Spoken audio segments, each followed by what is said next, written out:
independent thoughts, independent life. This is Chad Benson.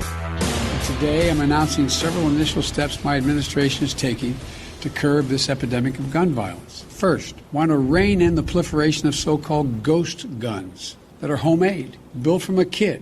They have no serial numbers, so when they show up at a crime scene, they can't be traced. And the buyers aren't required to pass a background check to buy the kit. Consequently, anyone from a criminal to a terrorist can buy this kit in as little as 30 minutes, put together a weapon. Guns! He's coming for the guns! He's trying to...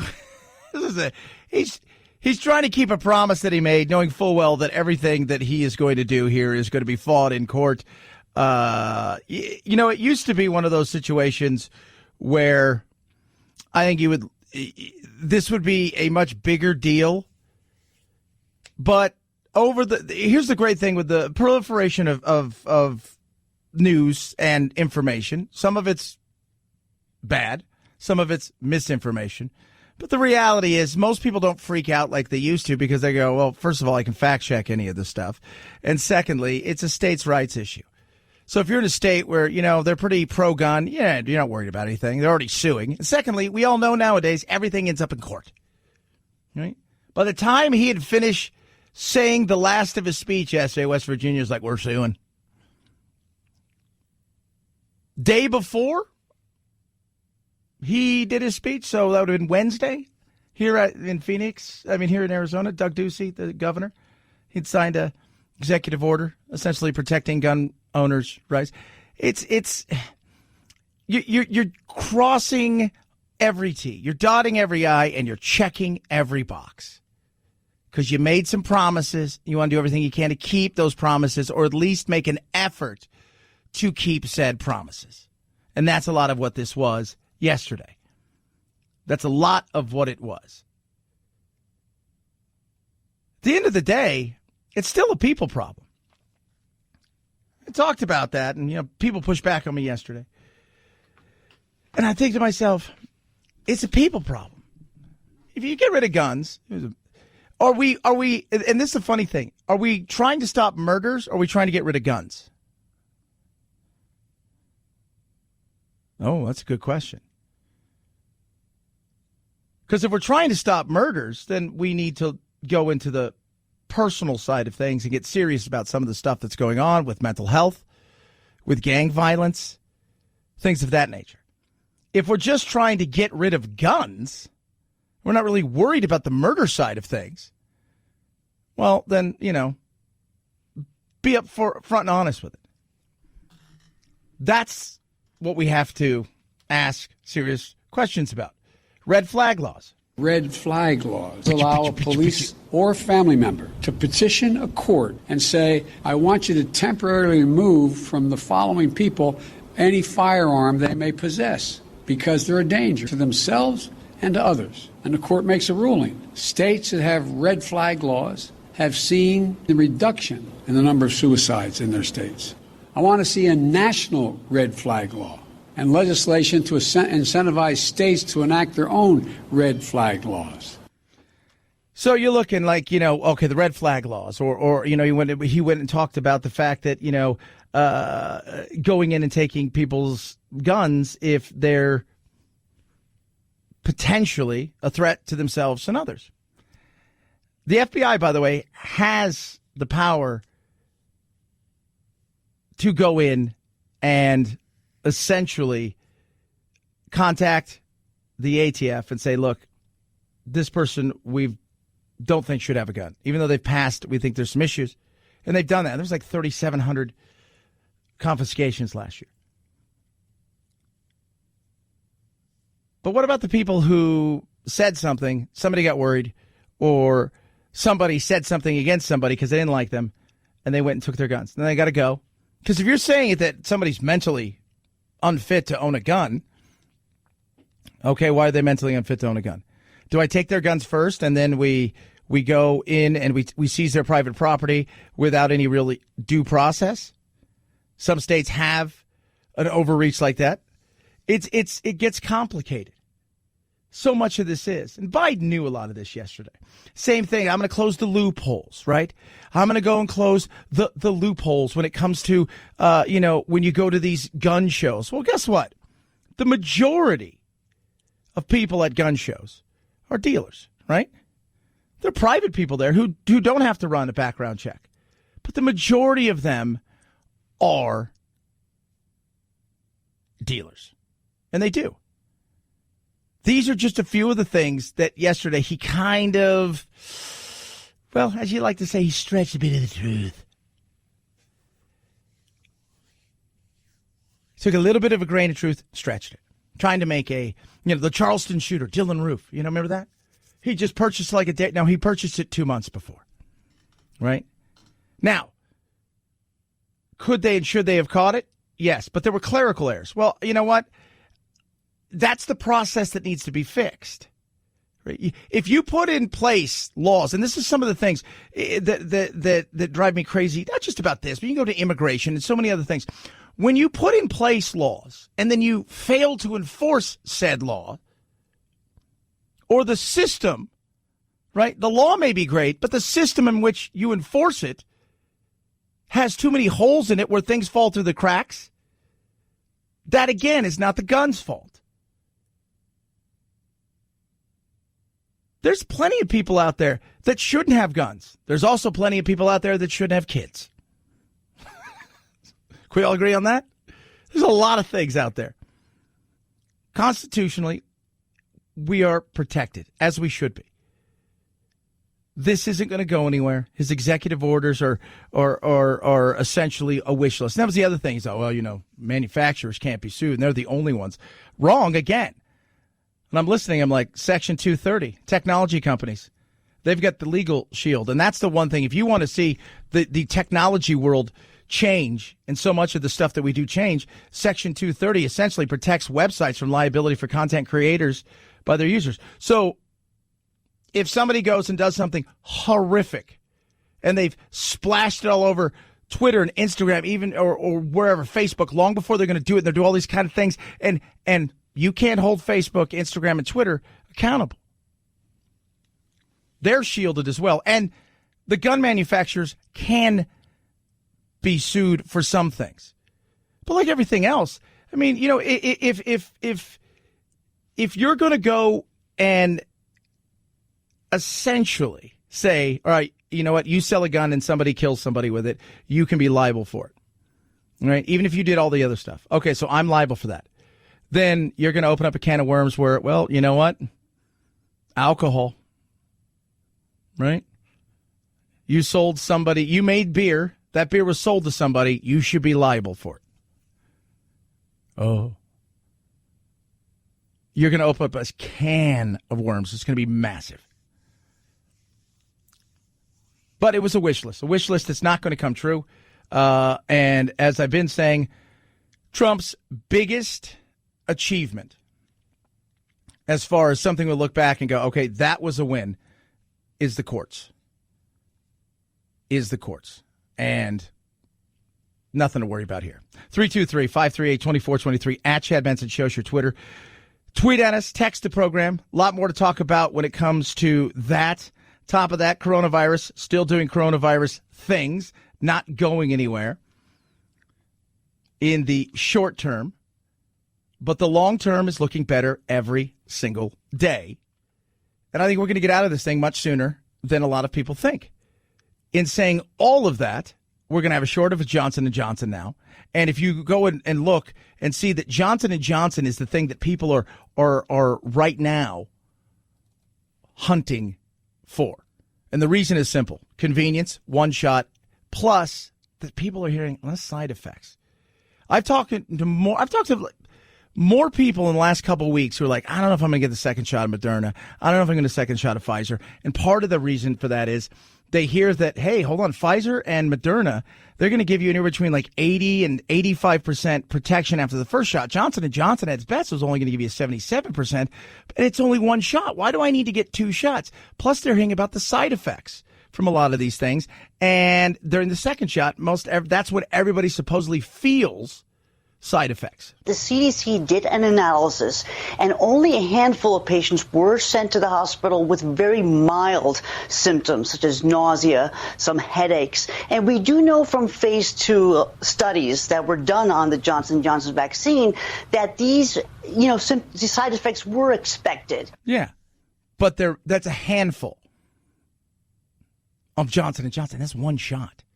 When it comes to the Moderna, when it comes to the Pfizer, it's like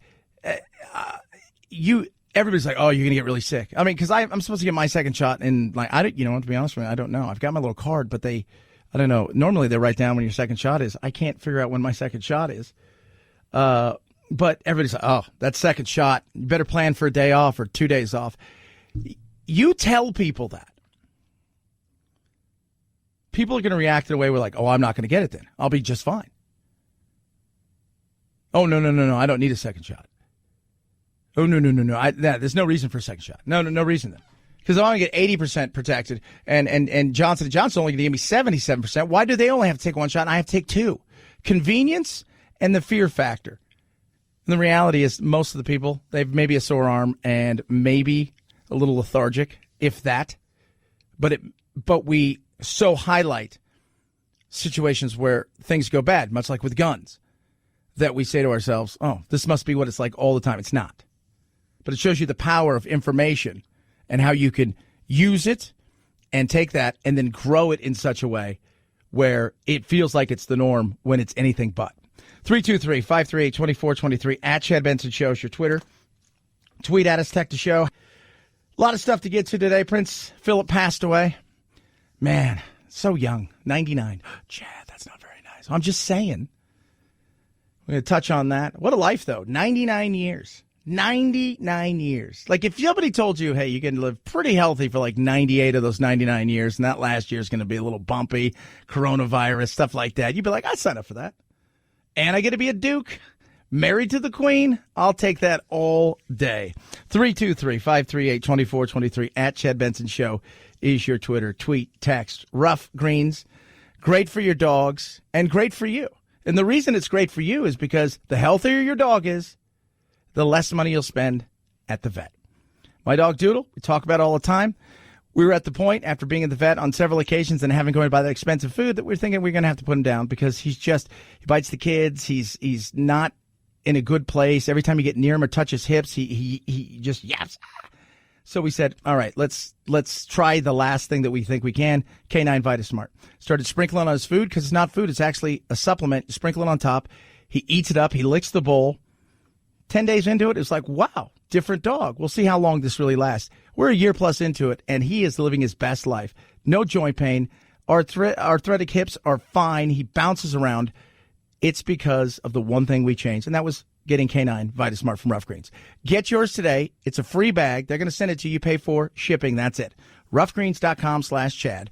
ruffgreens.com/Chad. roughgreens.com/Chad. Rough Greens makes any pet food better. Chad Benson Show.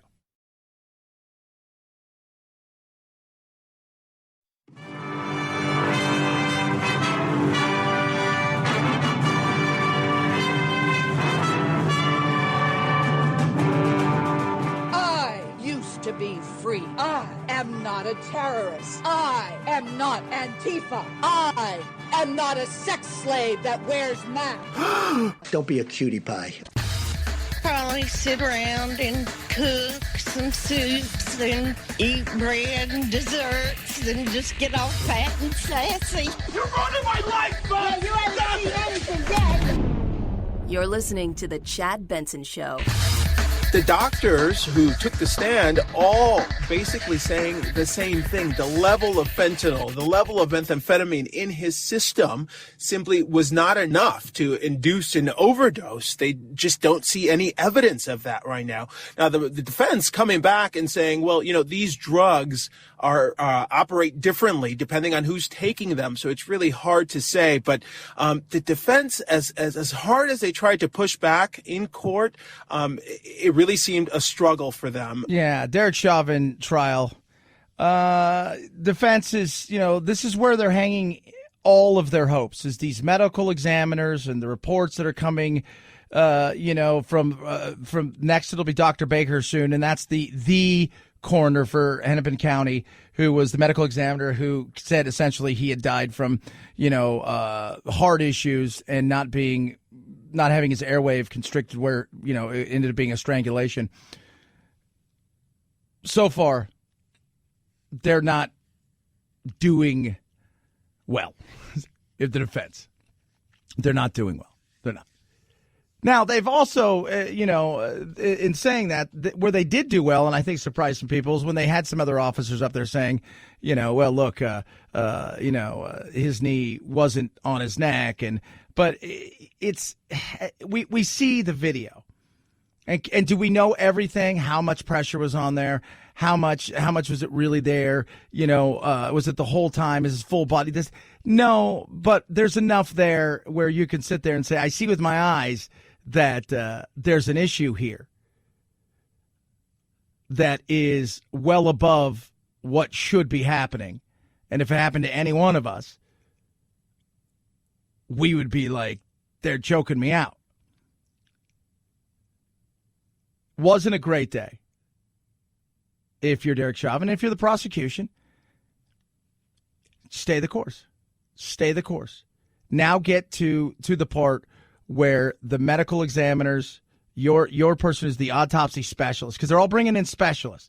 But it's a Mike Baker guy, or Bill Baker, I think his name is. He's the doctor from Hennepin County who was the original medical examiner who said did not die from being choked out. And that will be it. And I said yesterday, as I'm watching some of these dueling, medical experts, I'm like, either somebody's lying or they're bad at their job. It's the only way you can describe it. Now, you can have different theories on things. Yeah, that's possible.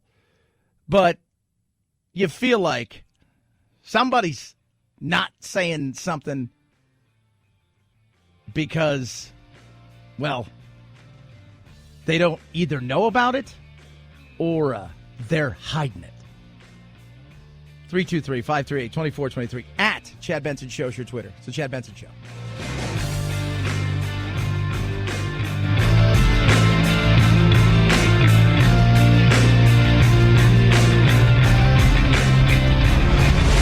The Chad Benson Show.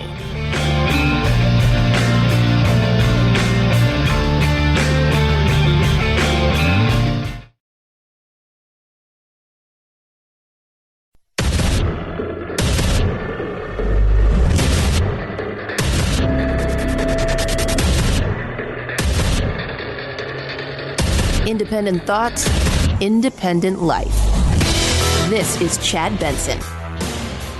Guess what? If you live in a rural area or if you live in a big city like Minneapolis or Portland, the police may not come when you call them. You may have a 911 emergency, and how long are you supposed to wait? 20 minutes? Do you tell someone who's broken into your home, who's threatening your life and your children's lives? Hold on a second. Let's wait till the cops get here. But what we know now is responsible gun owners are being lumped into this category where they're being made out to be murderous hillbillies, and it's very offensive. Yeah, Kennedy, and that's true. In some ways, it is. Look, and Biden tried to walk yesterday, the whole gun thing. He tried to walk a fine line without trying to lump people in. I'm not blaming Biden for lumping people in. I don't think he's a gun owner. It's this is where the problem comes from, and a lot of that's the media. The gun is scary. That's a scary looking gun. That's a scary looking gun, so you shouldn't have it. Then you go and you're looking like, well, most murders are committed with handguns. You're not going to get rid of handguns. I mean, there's so many things in this, and so much of it is about political theater. I'm going to say this, and it's what the people want. Is there a middle ground? I think there's a ground where and you talk to most gun owners, right? You talk to most gun owners. You get some are like, I don't think anything should be traced. I want to own it and shouldn't be. Okay, that's fine. I get that. And nothing should be traced. But you talk to most gun owners. Yeah, background checks are fine. They should. Absolutely. There are things that that people who are like, I'd like, to see some of these things out of the hands. And most gun owners agree. The problem is, rather than saying, I'd like to see it out of this guy's hands, it's like, well, unfortunately, we've got to take it out of everybody's hands. Well, the problem is you take it from the people who aren't that. You take it from the people you're like, you just have to go, we're going to have to take it from everybody. And that doesn't work. The end of all of this, right, this debate that we have, it still comes down to one thing. It's human beings. The famous, was it the NRA ad, or I think way back in the 70s and 80s, guns don't kill people, people kill people. That's true. If you got rid of guns today, it doesn't stop murders. It might make murders a little bit harder, but let me tell you something. Timothy McVeigh didn't need a gun to kill a lot of people, and it didn't even work the way he thought it was going to.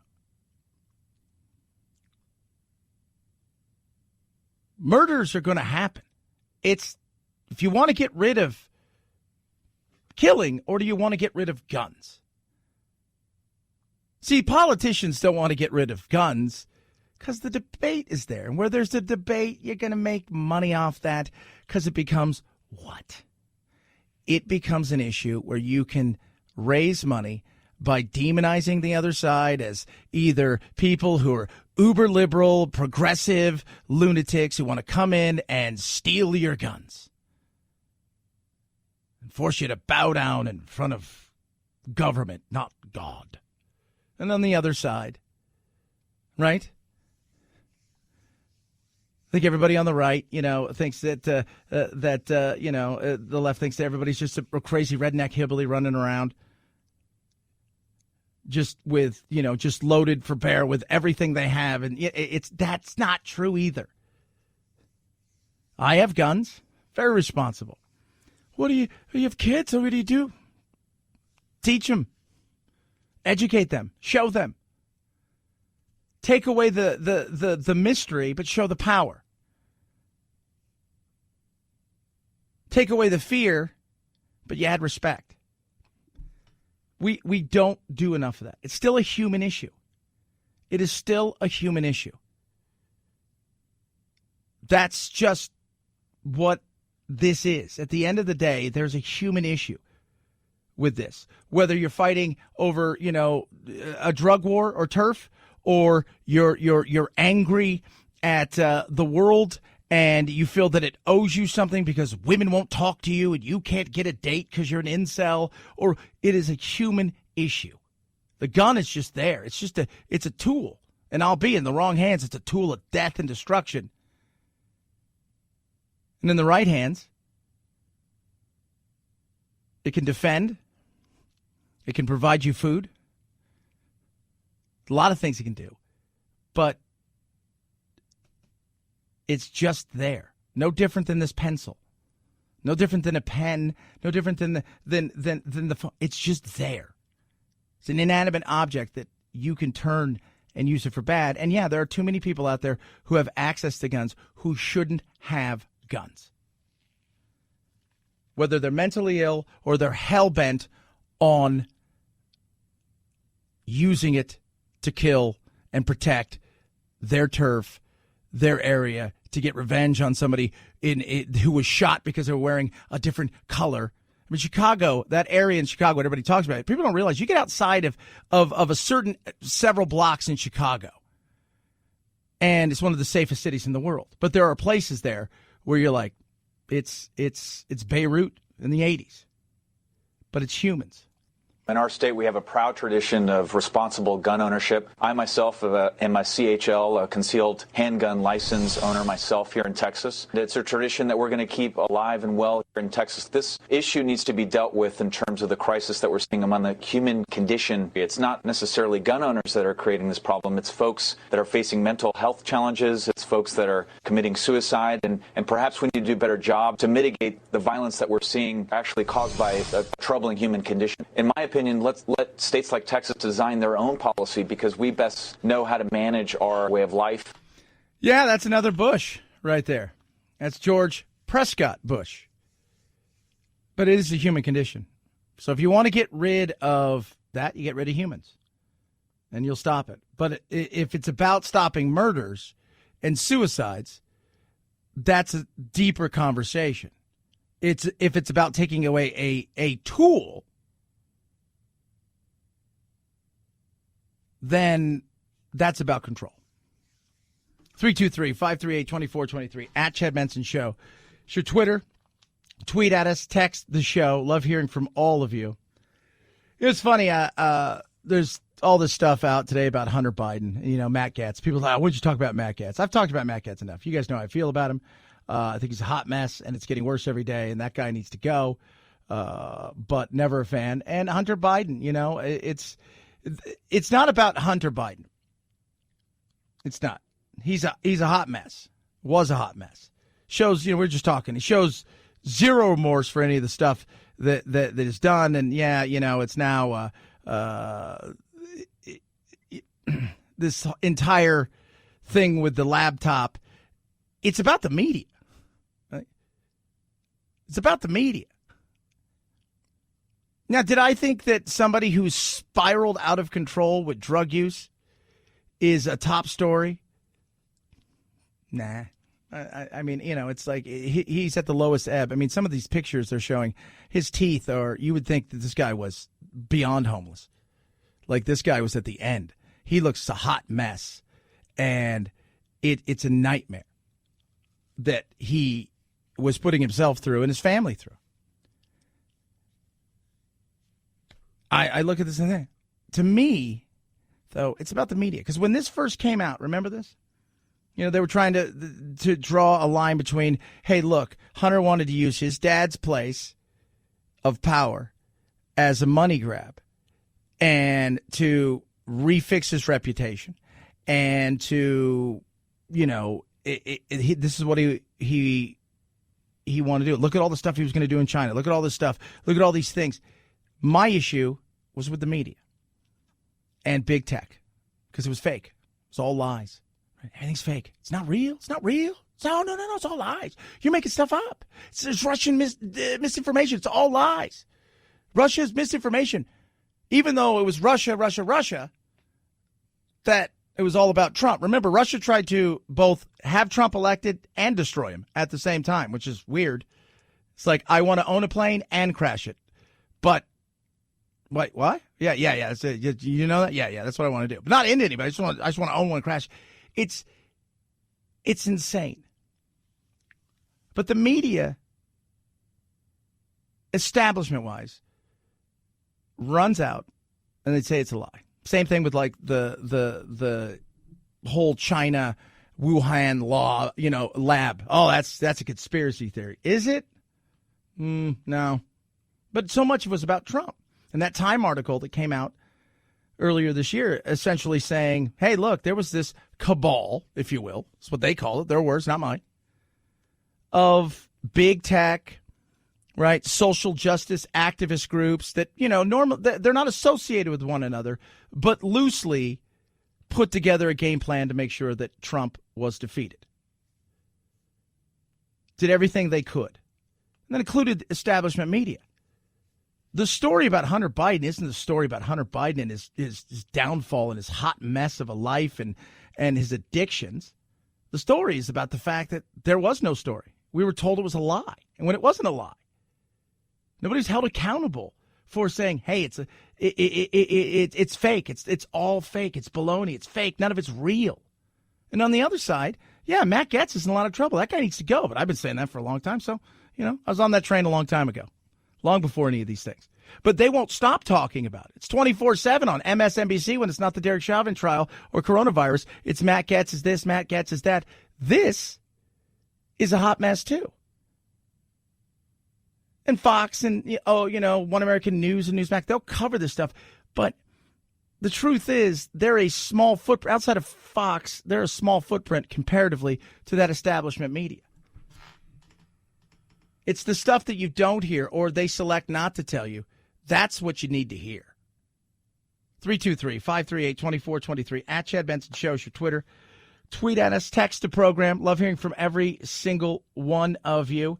Prince Philip died today. Somebody who led a life of, it was extraordinary. Dude made it to 100 Almost failed, but close. He was a great-great-grandchild of Queen Victoria. His bloodline was certainly extremely royal, coming really from the Danish and Germanic royal families that were intermarried very much in the 19th century. And he was a prince of Greece as well.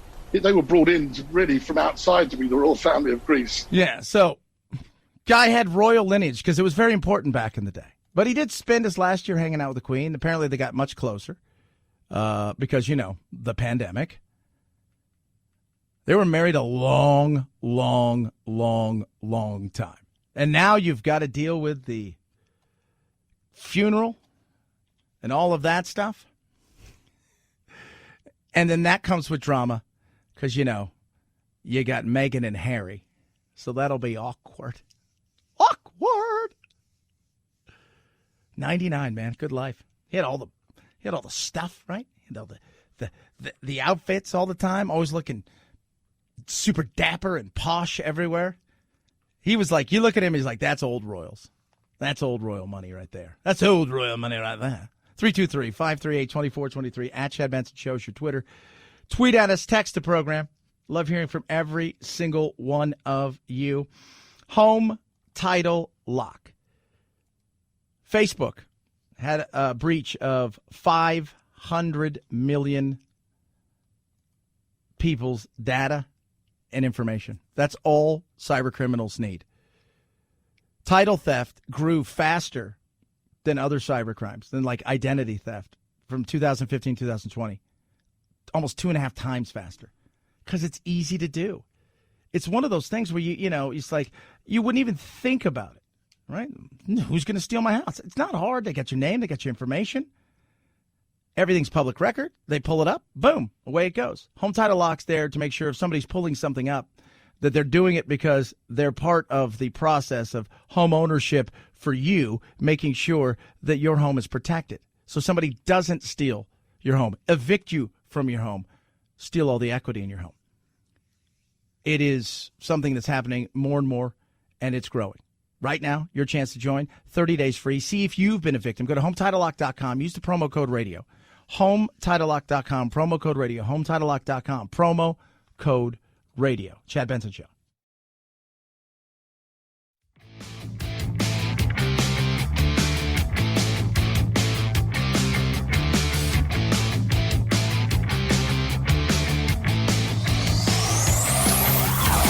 Check out our Chad Benson Show Facebook page where you can hang out or hang your grievances out to dry. This is Chad Benson. Fridays comes fun, things like entertainment, what's out there, what's not out there. One thing I will watch this week, as the kids, we do Friday movie night. We all sit down, we get and try to pick something that's not insane. Every once in a while, Rick and Morty slips on, which probably isn't great parenting, but you know what? You're 10, you laugh at that kind of stuff. Dad, let me watch this stuff. This I will be watching. Thunder Force stars Octavia Spencer and Melissa McCarthy. I've been developing a genetic platform that will allow us to give ordinary people superpowers. McCarthy tells me she idolized one on-screen superhero when she was a kid. I was in love with Linda Carter. I literally was like an inch from the screen, just like, my God, look at how thin the lasso is. But for her, it wasn't so much about the cool stuff. I was so enamored that it was a female in charge and she had integrity. Thunder Force is out today on Netflix. Yeah. So I'll watch that. To me, it looks like it's funny. It's essentially what you would think it is. It's exactly what you would think it is. It's like a kid. There's nothing serious about it. She's goofy. Octavia Spencer is this brilliant. They were like friends, super best friends in school. And when they were younger, and I think, Melissa McCarthy basically, kind of, she was getting bullied, and Melissa McCarthy helps her out when they're, so, one is now this brilliant Elon Musk type like character, and the other one is kind of down and out, and she's come up with a special formula, and on accident she injects herself with it, and away they go. Hijinks ensue, but it's fun. And that's what I like. It's fun. I don't need serious. That like one of the Oscar movies, is it Minari, whatever it's called? Like there was a commercial for it the other day. I'm like, I have zero interest to see that. I'd rather get another Pfizer shot or Moderna shot. Like no interest whatsoever. And the other things I'll be doing is watching the Masters. and I am pumped for the Masters. Right now, it's anybody's. Today's the thing. Today's about getting to the weekend. But I got my one of my cohorts here, who is one of my producers for my local show. He's a huge boxing guy, and he loves sports. He's never been a golf guy. And yesterday, we were watching together. He got into it. And I see him in the other room. We're on the air, and he's like, "Oh, my God, Chad, did you see that?" And I was laughing because it is one of those things. Like, even people who are non-golf people, they're like, "Oh, it's the Masters. I'm going to watch the Masters." Right? And I love it. Like, I love this, it's just it's yes, it's a tradition and all that other stuff. But it's also, I like watching, as do a lot of people. We tune into things like the Masters or the big major events when it comes to golf, because so much of it you're going to watch is all about kind of the humbling of some of these guys. And we love watching them when they just destroy it. But there's also the part where a guy's got an 8-foot putt and he misses it and then it rolls into the water, and you think to yourself, that's something you could do on the weekend. And it makes it kind of real. Like, wow, they do the same things we do. Oh, you'd be surprised. 323-538-2423 at Chad Benson Show's your Twitter. Tweet at us, text the program. Happy Friday, Chad Benson Show.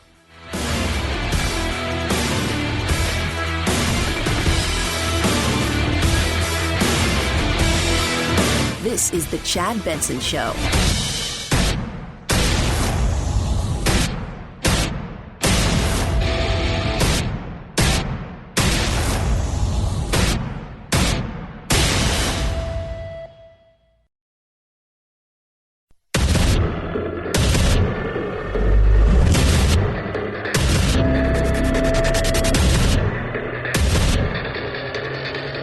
Independent thoughts, independent life.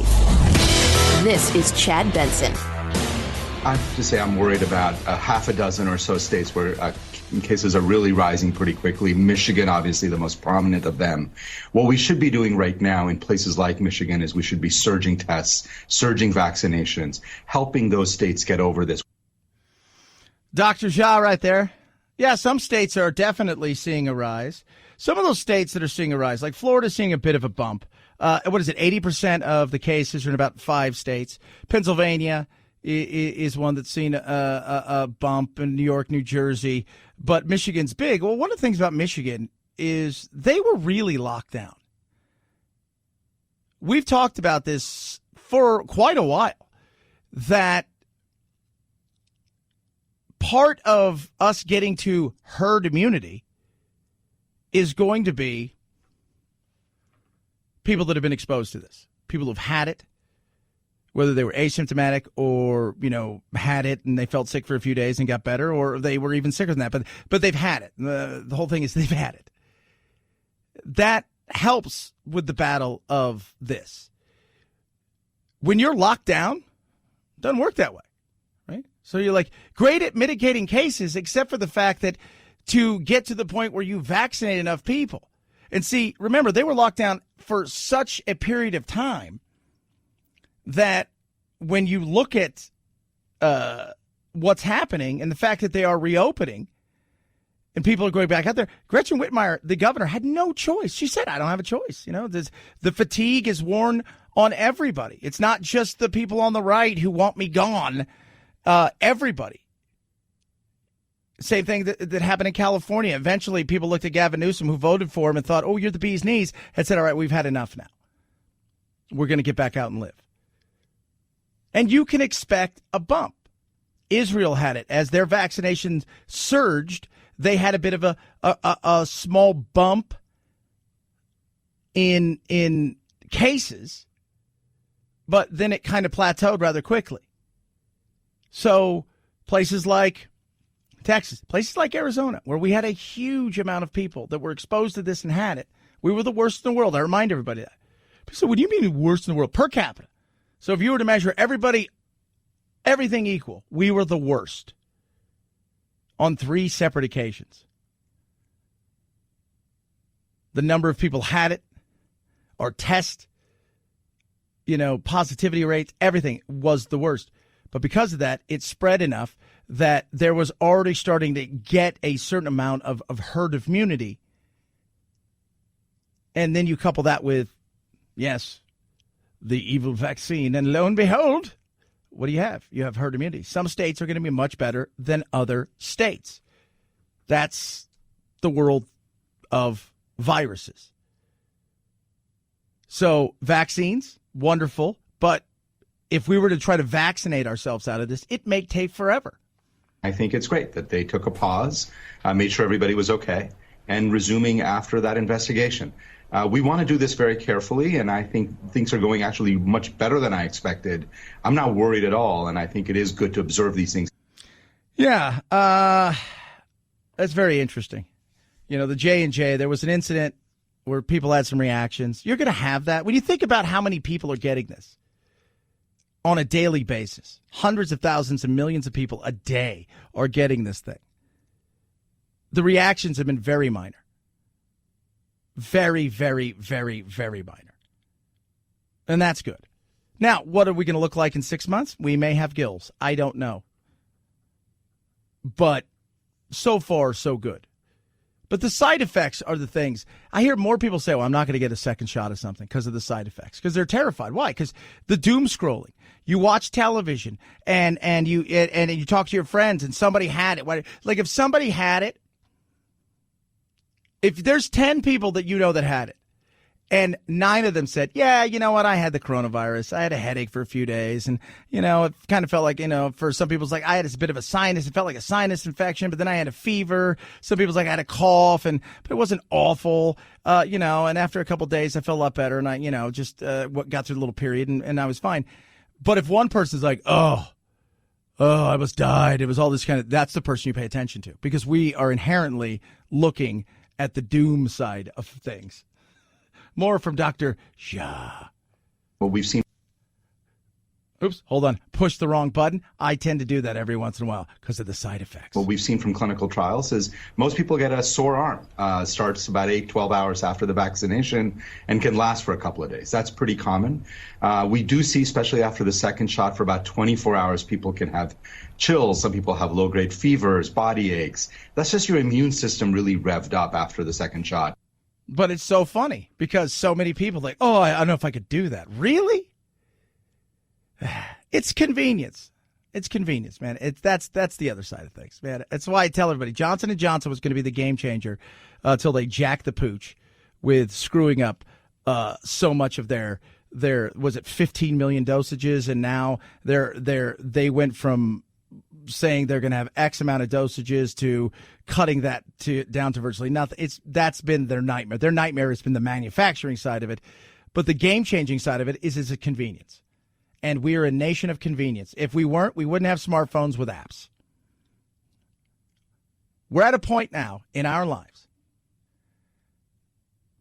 where we can always order a pizza. Then some people do it online. Now I can get anything I want sent straight to me anytime. I don't have to shop. Go online, pick it out, have it sent to me. In some cases, the stuff I want will be sent here the same day. 90% of the time, it's going to be here the next day. And when it comes to food, goodness me, look at all the stuff. We are a nation of convenience. We are.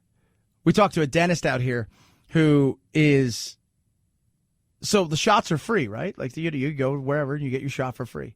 She is charging $200 and she'll bring you the shot and give it to you. And she goes, I sold out in a minute. All of the supply we had. Why? Convenience. And if we're inconvenienced or it's going to be uncomfortable, we're more often than not, we'll pass. 323-538-2423 at Chad Benson Show, your Twitter.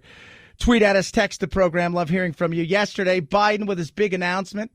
Guns, guns, guns. He's coming for everybody's guns. Wink, wink, nudge, nudge. No, he's not. He's trying to keep a promise that you make on the political trail. I'm promising you all this stuff, knowing full well you're going to get virtually none of it.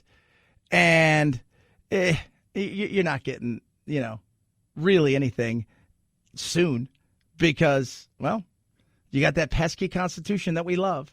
And you also have courts that are going to fight you tooth and nail that Trump set up in a lot of ways. So they're going to go court shopping. And then the whole goal is for a lot of these things, wait till we get to the Supreme Court, which right now is a 6-3 lean for the conservatives. Whether Congress acts or not, I'm going to use all the resources at my disposal as president to keep the American people safe from gun violence. They've offered plenty of thoughts and prayers, members of Congress, but they've passed not a single new federal law to reduce gun violence. Enough prayers. Time for some action. I believe the Senate should immediately pass 3 House-passed bills to close loopholes that allow gun purchasers to bypass the background checks. The vast majority of the American people, including gun owners, believe there should be background checks. If you go to a gun show, you can buy whatever you want and no background check. Even New York Times called you on that one. Majority of people, when you go to a gun show and people who go there, no. Yes, there are some people who set up their booths and they're private sellers and they don't require that. But majority of them are licensed gun sellers, right? They're licensed. So that's the majority of what goes on at gun shows. These are some of the things he twists. And he talks about the Constitution. It's not really ironclad. It's, it's malleable, and you're just like, nothing's set in stone. I'm paraphrasing better than he did. And again, you're just like, oh, gosh. It's a promise. But with a wink, wink, and a nudge, nudge. He knows he's not going to get any of these things. And yes, the majority of gun owners want background checks. The problem isn't the background check. The problem is who gets the background check. The problem is who gets to see it, who gets to have it. That's like so many of these other things, like the vaccine passport. Wait, you want me to give big tech my information? No. And so many people are like, yeah, that sounds great. I'll pass. Well, then you won't go anywhere. That's fine. It's fine. That's my choice. But you got the vaccine. Yeah, and again, my choice. My choice. 100%. So it's who gets the information, who has the information, what are they doing with the information? And the fact that people continue to just be like, government's great. And I'm like, did we learn nothing from Snowden? Did we learn nothing from Snowden? Did we learn nothing from the last 10 years of breaches and stuff when it comes to big tech? Yeah, I'm going to say a hard pass on who gets these things. It's how do we come to a place where we can look and go, okay, that information I know is stored in a right way. Not going to be used against you. Not going to be used in somebody going, well, this person over here has too many guns. And, this person here is, we got your information. That's all we know is that you passed it. We don't know anything else.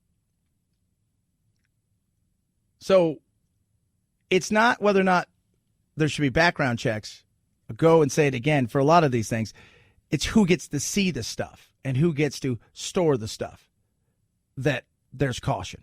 323-538-2423 at Chad Benson Show is your Twitter. Tweet at us. Text the program. He passed away 99 years young. He was Prince Philip, and he liked stuff. Spoke many, many languages, was a very good artist, an oil painter, author, somebody who believed in a bit ahead of really the curve about trying to save the planet and the world wildlife. Yeah, he was really into that. And, hunter, all those kind of things. You'd be surprised. The hunters, yes, they love the wildlife. They love the outdoors. Boris Johnson talks about his nation. It is to Her Majesty and her family that our nation's thoughts must turn today. Yeah. So 99 years young. And the last year, he got to be very royal with his wife. Coronavirus has brought so many terrible tragedies, but actually what it did for Her Majesty and the Duke was bring them closer together in many ways, because they really had to self-isolate together at Windsor Castle. She's probably like, do I know you? He's like, I'm your husband. Oh, yes, I see the resemblance in that Charles fellow that I see wandering the halls. Have you talked with, do you know that Meghan girl? Yes. Yes, I've know who she is, yes. Oh, she seems like she's a spitfire. And she's married Harry, and they live over there doing Netflix movies now, Netflix and chilling. 323-538-2423 at Chad Benson Show. Your Twitter, your Instagram. Raycon, best earbuds around. I have my Raycons. In fact, I got to go down and charge them. So I've had, since Monday, I played 1.5 rounds of golf and been out to the golf driving range pretty much every day, and now I have to charge them. There's still some charge left in it, but I want to make sure because I'm going to go out and play a little golf today and this weekend. I love them. Man, noise isolating fit, no stems, no wires. And when I'm on the course, and I go, and there's a lot of guys that are out there that are very serious, and they all have their headphones on, and you can always tell they all have the little white stems, or I don't know how you swing or do any workout with those, with anything with wires, like bouncing off you. But they're always pushing them back in. I never have to worry about that. The noise isolating fit is incredible, but the sound quality is second to none. Get yours now and save big. Money back guarantee. You're going to love them. 6 hours of talk time, seamless Bluetooth pairing. Go to buyraycon.com/chat. You do that, buyraycon.com/chat. Save big, an extra 15%. They already start well under $100. Buyraycon.com/Chad. Buyraycon.com/Chad. Chad Benson Show.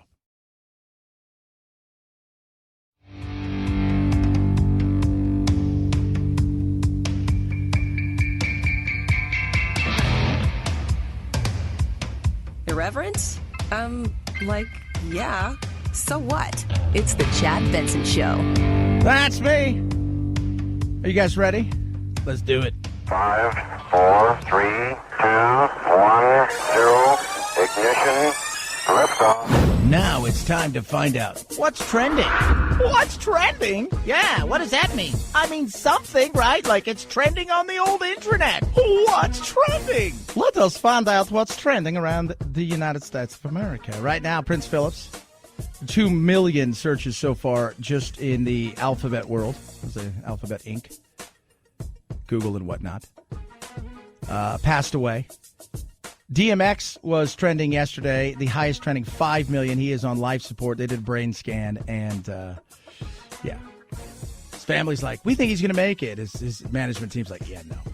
So by the sounds of this, and you know, also my dad did essentially the same thing. Drugs, had a heart attack, and then he was on, you know, life support. And when they did the brain scan, there was no sign of life. I don't think he's long. The Masters trending as well. Yesterday was actually played rather than fought over. Phillip Adams, he is the former NFL player who killed 5 and then himself yesterday.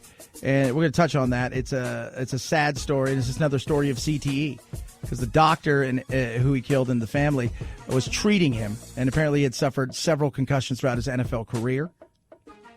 We were just talking about this Khloe Kardashian photo. She put it out there. She was freaking out. She didn't want anybody to see it. And she looks great. I'm like, this is what you feel bad about? Like, that's, man. And I was telling the guys, look, if I was going to do like internet dating today, I would make sure that my pictures always maybe look like chunkier or bigger. So when you show up, you're like, oh, wow, you look great. Oh, I've been working out. You haven't been working out. Right? They don't know. But it'll be like, you look great. You're doing good. You're doing good. Yeah, tonight's going to be my cheat night. Chad. Oh, my Lord. Head over to Twitter. Prince Andrew is trending. Prince Philip is trending. Gun control trending. The Masters is trending. And the 737 MAX is trending. And usually when that's happening, it's not good. And this time it's not good. They've announced a new problem with the plane. This time it's an issue with the electrical system. Boy's like, this thing sucks. It's like a Yugo. This is what we're at now. It's a flying Yugo. I think it's time to give it up. I think it's time to say, we've tried. It didn't work. We're moving on to something else. It's like Pepsi Max. Just didn't work. 323-538-2423. At Chad Benson Show is your Twitter. It's the Chad Benson Show.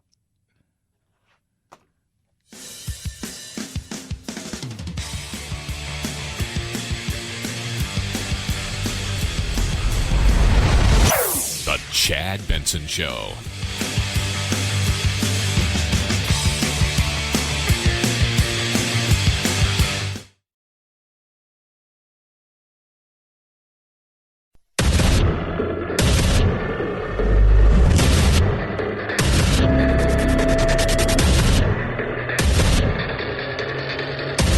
independent thoughts, independent life. This is Chad Benson.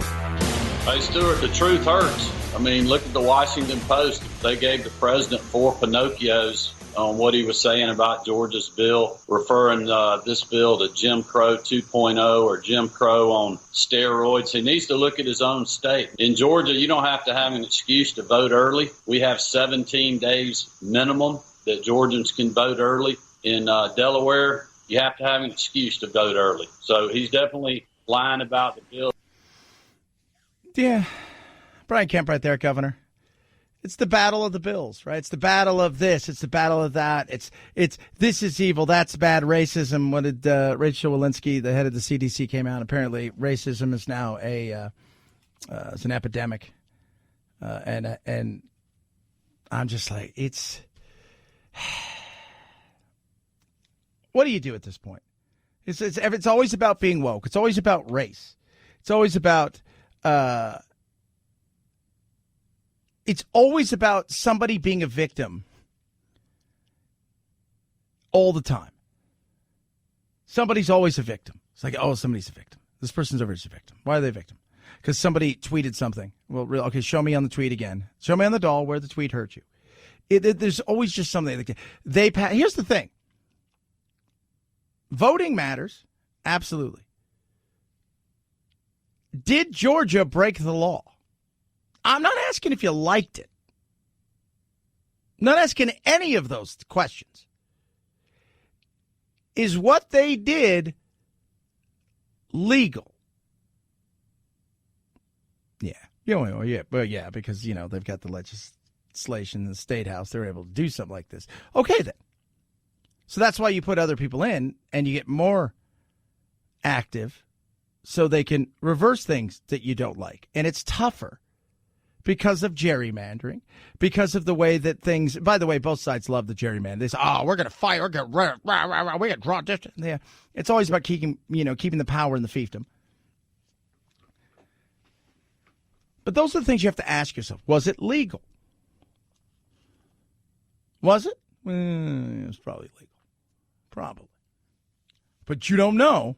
Because it's going to be lawsuits. Of course it's going to be lawsuits and everything. By the time Biden finished yesterday talking about guns, right? So he's out there talking about guns and talking about what he's going to do. Red flag laws allow a police or family member to petition a court and say, I want you to temporarily remove from the following people any firearm they may possess because they're a danger to themselves and to others. And the court makes a ruling. States that have red flag laws have seen the reduction in the number of suicides in their states. I want to see a national red flag law and legislation to incentivize states to enact their own red flag laws.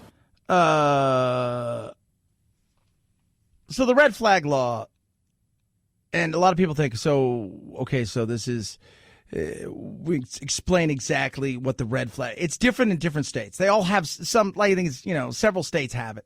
Some are as easy as a phone call to the police and saying that they're worried about so-and-so.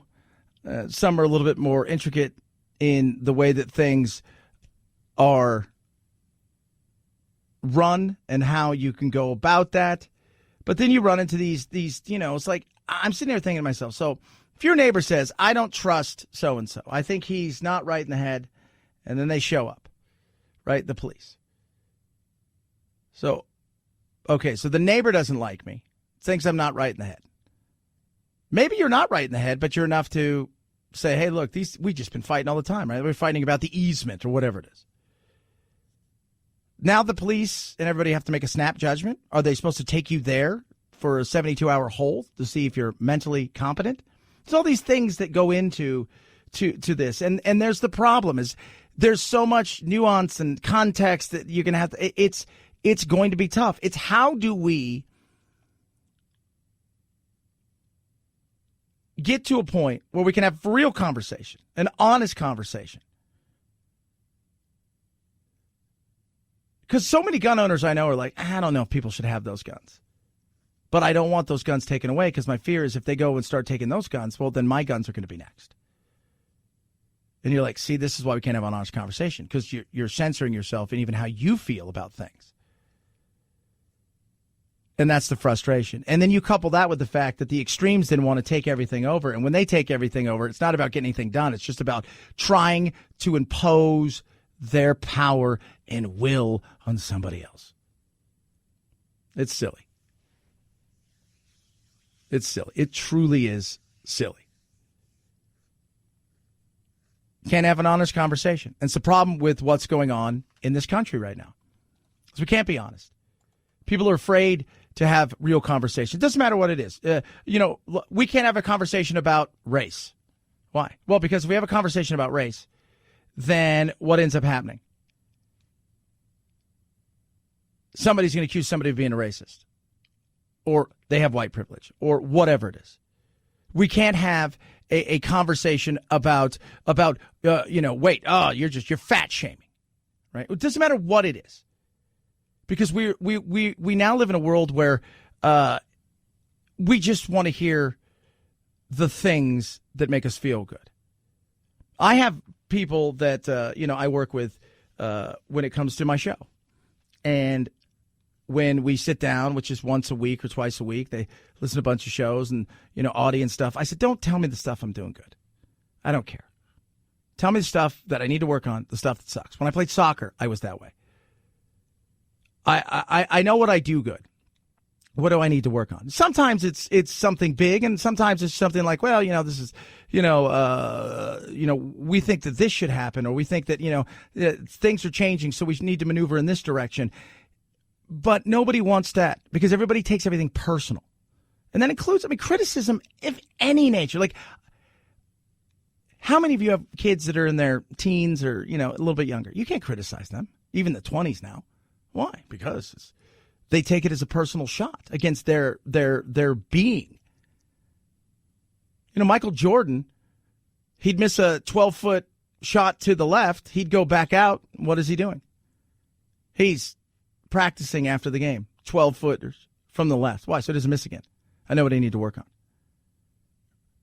Watching golf, Bryson DeChambeau struggled yesterday, especially with his driver. The minute his round was over, he went straight to the course, and he hit God knows how many driver shots. Why? Because he knows what he needs to do. He said, look, I'm not the most gifted, but I'll just outwork everybody. Okay. He knows what he did. We need to have conversations, and whether it's guns or race or voting laws or any of these things, if we can't be honest with one another, or we're going to go into a position where we're going to self-censor ourselves because of fear of what may be repercussions. I was joking the other night. So my little ones, right? So Jack and my stepdaughters and stuff, and we're all talking, we're goofing around. And I said, and he's 10, by the way. I said, dude, I'm going to get you, and I'm going to put you in a pile driver, and I'm going to smush you. And you know what he said to me? Because you could never do that to me. And I'm like, he goes, I'll have you canceled. He's 10. Now, he was joking, but like, they understand that's a power of that. That's scary. Here's something. Here's the wokeness of not being honest. Ditching the SATs. The University of California system will no longer require applicants to submit ACT or SAT scores. Some schools now won't even look at scores. Why? Partly because richer kids often get tutoring help that gives them unfair advantage, and because some minority groups don't score as well. If more universities began to become test optional, this would allow more students to be accepted into a wider range of colleges. Okay, so is it about acceptance or is it about going there and learning? So no test? That sounds great. Phil, we're into any college we want. Let's go. Let's go to Harvard. Kids, we're coming to no. Harvard's like, no, we want no part of you guys. Harvard, we want no part of any of you two because you guys are, smelly. Real learning is not standardized. So why judge children and schools just by test scores? These are businesses selling products. College Board is $1 billion a year business. Better test scores strongly predict success in college. This MIT student got good SAT scores. He tweeted, "The SAT is fairer than the alternative. Needing my parents to connect me with a professor." A standardized test is really the best thing we can do in order to level the playing field. Yeah. Well, that's not very fair. And you know what? There's something to the thought of kids who do have money, whose parents can get them a tutor. That's absolutely it. That's why I said all those kids whose parents cheated to get them into college and the whole Varsity Blues scandal, I would have made them take their money because they had plenty of it and sink it into tutors in the inner city to help kids with things they needed help on to prepare for things like the SATs. Those are things. But to get rid of something it's not now this is where we're at. It's like we got to get rid of something because it's unfair for this or it's unfair for that, and some people are underrepresented here, and it shows you though. It's like, okay, well, can we ask the question why? Let's get to the root cause of it. Not try to fix something that makes everybody feel good. Let's get to the root cause of it so we can fix it down below so we don't have to worry about this stuff because we're fixing it for good rather than putting a Band-Aid on it. It was standardized tests that once helped bring underrepresented groups into colleges. Jews, for example. Jews were called too clannish or too overly focused on their academics. After SATs helped Jews break in, Harvard reduced focus on tests to prevent a dangerous increase in the proportion of Jews. Now colleges do to Asians what they once did to Jews. It's about making these campuses look right. Using them to make your college catalog look more colorful. It's about aesthetics. It's not about learning. Yeah. It's about being a Bennington ad. If you guys remember Bennington, for years it was the most diverse ad, the clothes and they had the most diverse models, and it wasn't that's what so much of this is about. It's about look. Like we were talking yesterday about United saying, well, we want 5,000 new pilots. And we want at least half of them to be minorities, people of color or women or both. And I'm like, I just want 5,000 pilots that can fly an airplane. I don't care about the color of your skin. Who you love or don't love, right? I care about, can you land the airplane, not what box gets checked somewhere. If you want more diversity, you should open up more of these charter schools who somehow seem to be able to prepare these kids for these tests. These charter school students just got their college acceptance notices. But those successful charter schools are criticized. They're not under the control of the teachers' unions. Allowing school choice, he says, would do more to close the race gap than eliminating tests. And if you eliminate the test, John, you're just going to delay where it shows up elsewhere in this child's life. So you're not doing that child any favor. No, you're not. And then you're putting them in, and in many cases, you're setting people up for failure. And Thomas Sowell talked about the fact that letting somebody into a school who they're good enough to be in a good college, but MIT lets them in. And he was talking about, some students that were let in. And part of the reason was because they were black. Thomas Sowell's black, by the way, for those of you guys don't know. And he said what ended up happening is they fell further and further behind. And instead of being in a situation where they flourished, they fell behind. And that set them up not for success, but for failure. And that's not what we want. There are plenty of ways to learn. Education is not, they're right about that. Some people aren't great at tests, but they're great at doing stuff. I played sports with people who really didn't like to practice and weren't very good at it. But when the game time showed up, they were ready to play. And some people work really hard and they overcome some of their struggles. But but this is kind of what we have. Is it about a look? Yeah, so much. But woke educators want to eliminate tests to make it easier for them to control which racial groups are admitted. And today, what the woke want, the woke get. Many schools are getting rid of tests. I think that's sad. You have turned oftentimes bright kids into artificial failures by mismatching them with schools. What's wrong with these schools saying we want a more diverse student body? How you achieve it is what I take issue with. There's this assumption if we just get these kids in the door, they'll be fine. They'll do okay. No, they won't. And they're being set up to fail. Yep. And that's not good. And that doesn't help anything. 323-538-2423 at Chad Benson Show is your Twitter. Tweet and text. Love hearing from every single one of you. AMAC, Association of Mature American Citizens, fastest growing over 50 organization. They're out there fighting on your behalf for things like the woke wacky culture of what goes on in college, because college isn't as diverse as everybody would like to think it is. There's pretty much one thought on most campuses, and if you have a different thought and it doesn't align, keep it quiet. Yeah, they're out there fighting for your First Amendment rights. They're out there fighting to make sure that yesterday's Biden announces all this stuff, that your Second Amendment is protected. On top of that, they got great benefits from retail, restaurant, hotels, and everything in between. Join today. It's less than $20 a year. I think it's like $16 a year. It's pennies a day. Go to amac.us/Chad to join. amac.us/Chad. amac.us/Chad. Chad Benson Show.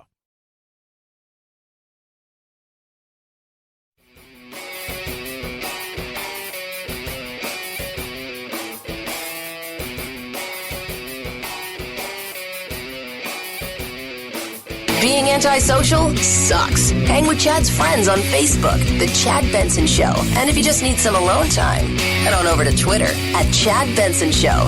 Either way, we can't wait to meet the real you.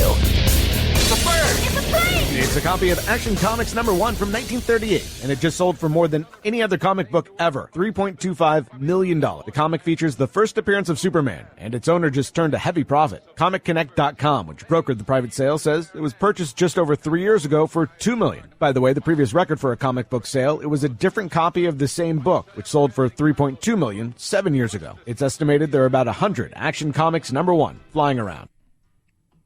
Wow. It's a comic book. What do you think that thing cost to produce back in the day? Probably virtually nothing. And it's like everything else, right? Like, you don't know what you have.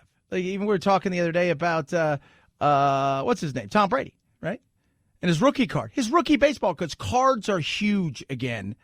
And they've really exploded over the last, I mean, they've always been there, you know, but like everything ebbs and flows. But over the last year and a half, baseball cards, sports cards memorabilia has exploded. His the other day exploded again, and he was laughing about it.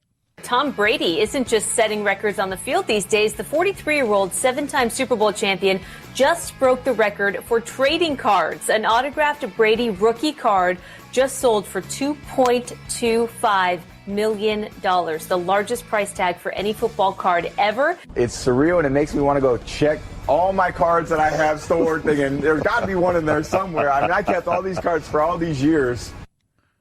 Yeah. Could you imagine if it was his card? Think about that you would get from him, what that'd be worth. And he's starting a new NFT company, much like a lot of them. If you don't know, that's non-fungible tokens. And we're going to get deeper into that next week. We'll have some tech segments about that because a lot of people are curious about that. But it's these things are huge. I mean, you get something and you find it and you're like, wow, I can't believe this. And my uncle and I were talking because my uncle and I are very close and we've got a business together. We're like best friends. But we were chatting because when my grandmother knew these things were going to be worth a lot. And when Star Wars came out, she bought him 2 of every toy that he wanted. And 1 stayed in the box. My mother still has original Barbies. First run, never, ever out of the box. It's weird that some people go, this might be something. 323-538-2423. @Chad Benson Show is your Twitter. Chad Benson Show. This is the Chad Benson Show.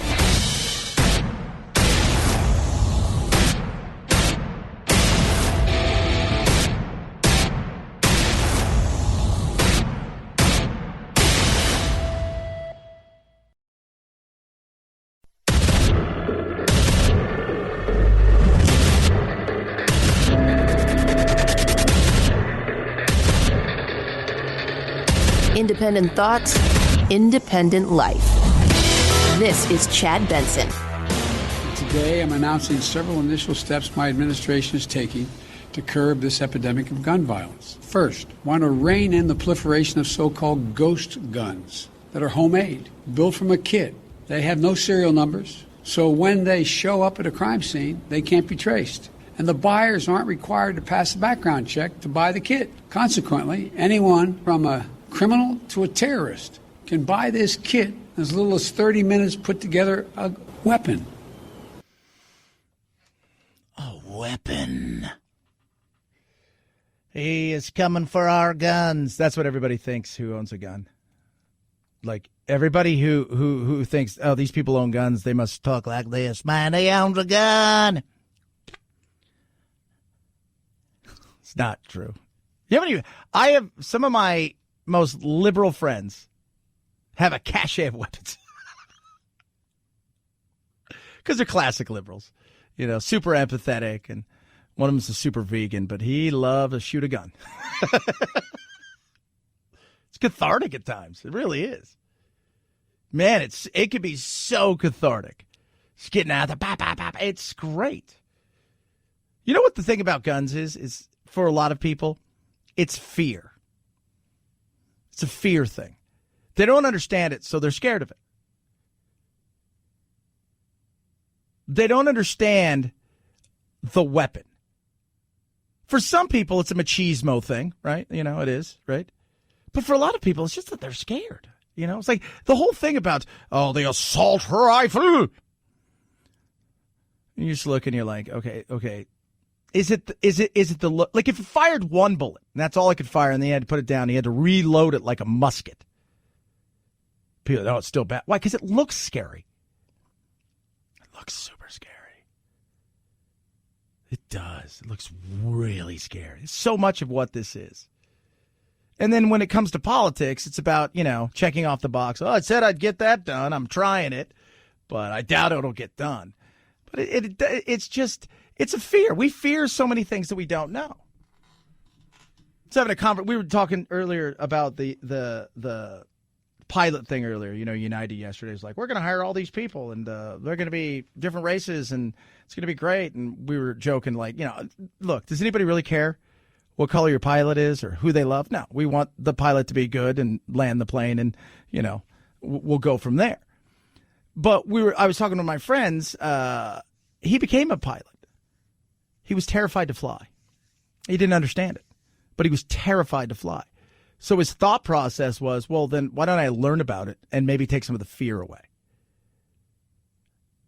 And then he just took some pilot lessons just to kind of get in and feel like what it was like. And then the next thing you know, it's about control, right? It's about control in a lot of people's cases. It's about the control. And then he says, oh my God, I'm starting to like this, and I'm starting to understand this. And then he went and got his pilot license, and it was just, wow. Because so many people do. Like my son is 10. And people ask me, what do you guys do with your guns? And I said, well, first of all, if you teach kids, people say, well, teach them the danger. Don't make it a taboo thing, right? Because when something's taboo, people are curious about it. Don't click on this. There's dangerous pictures on the other side. I shouldn't know. I'm going to look. You educate. You talk about this thing can kill, but it can also provide food. You educate. And through that education becomes not a fear, but a respect of it. And it takes away the fear and the curiosity. The gun debate is going to go on forever. It's going to rage. Some of the stuff he said yesterday was, well, quite frankly, it was a bunch of baloney. And he's being called out for it. They're look, in fairness to the media, they're fact-checking him pretty regularly. And, not so much, the others inside of the cabinet when they're speaking. But when he goes out there, they fact-check him pretty regularly. And I give him credit for that. Whether Congress acts or not, I'm going to use all the resources at my disposal as president to keep the American people safe from gun violence. They've offered plenty of thoughts and prayers, members of Congress, but they've passed not a single new federal law to reduce gun violence. Enough prayers. Time for some action. I believe the Senate should immediately pass 3 House-passed bills to close loopholes that allow gun purchasers to bypass the background checks. The vast majority of the American people, including gun owners, believe there should be background checks. If you go to a gun show, you can buy whatever you want and no background check. Not true. It's not true. Majority of look, are there probably some mini gun shows somewhere that somebody throws up some? Yeah, I've even joked about it. So where I live is a little bit rural. I get off the freeway when I first moved out here. And why do you live so far away? Well, I like my animals, my critters, and I like the fact that I want neighbors. too close. Or we have one neighbor on one side, a little bit away, and then, another neighbor kind of far away. And it's great. It's pretty, it's kind of ruralish. But when you get off the freeway and you're driving, you come into the little neighborhood, there's a guy who's always having some sort of, hey, guns for sale. It's like some dude just could randomly buy. That you don't need a background check for. And that is a situation where, okay, I see that. But if you're going to a gun show, a real gun show, the majority of the people selling guns, they're all licensed dealers. They're not going to put themselves at risk. Oh, they would, Chad. No, they're not. It's the silliness of some of that stuff. It's not about the gun. It's about the people. Once an act happens, everybody yells at the gun. And then we all go, why? Why did he do it? Well, we should have been asking, why is he the way he is before that? And that's the red flag laws they want to talk about, and which is going to be another one of those things about, the invasion of privacy. Can they or can't they, do some of these things? It's like, remember the movie Minority Report? Oh, that's racist. It was a Tom Cruise movie. More probably Scientology. But it was about essentially getting to a crime a few seconds before said crime happens and arresting somebody. And even in that, the travails and the stuff, there was issues about whether or not somebody would have done something, but they've already been essentially convicted of the crime. That's why it's tough to do some of these things. And the other side of it is just we don't want to have any real conversations. Doesn't matter what it is. You name it. And guns are one of them. Pro-choice, pro-life, guns, race in America. We last year, think about this. We've had knockdown, drag-out fights over wearing a mask or not wearing a mask in the middle of a pandemic. Now, you can think the pandemic's fake. That's fine. But that's where we are. So you imagine what it's like with guns. But all the while, you know what both sides are doing? Raising a ton of money. Every single Republican congressperson, senator, every single one of them to the state level all the way up to the top, sending out tons of emails and text messages yesterday. Doing what? Raising money. Raising money. Do you think it's going to stop any of this? No. Because therein lies the excitement of it all.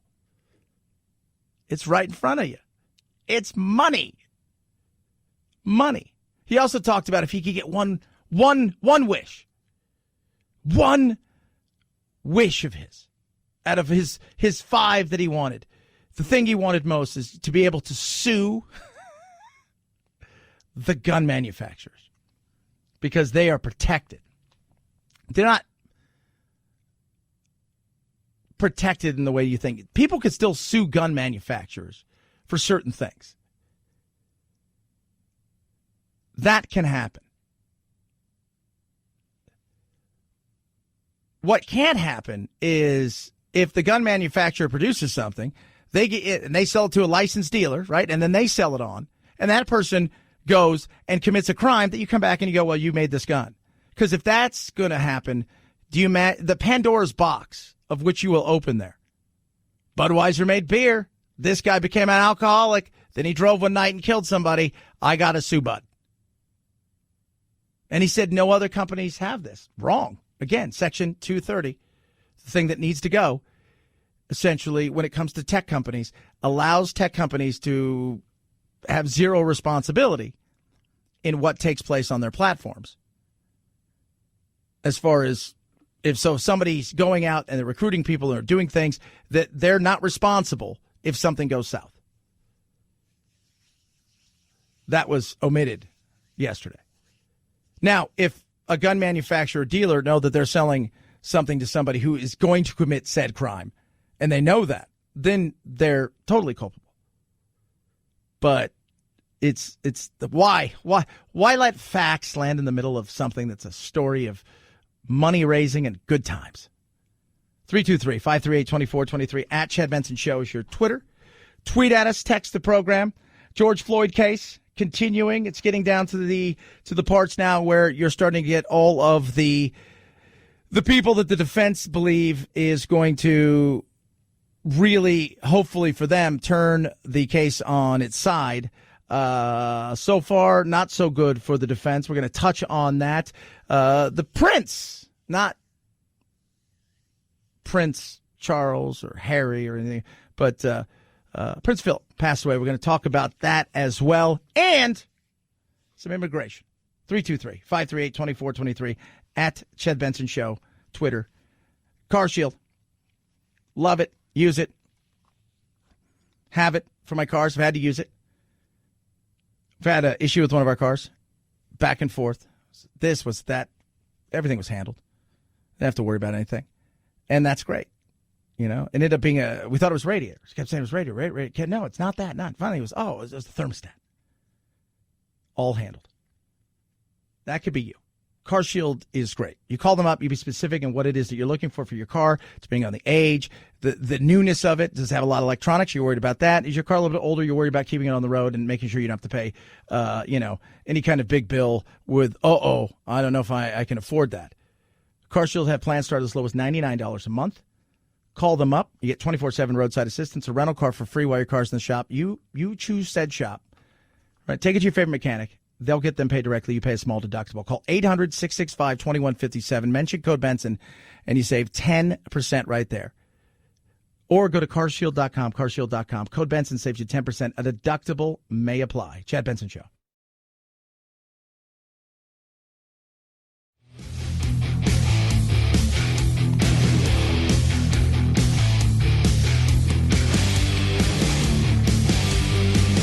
If you like talk radio like Chad Benson likes his meals, you've come to the perfect place for Takeout.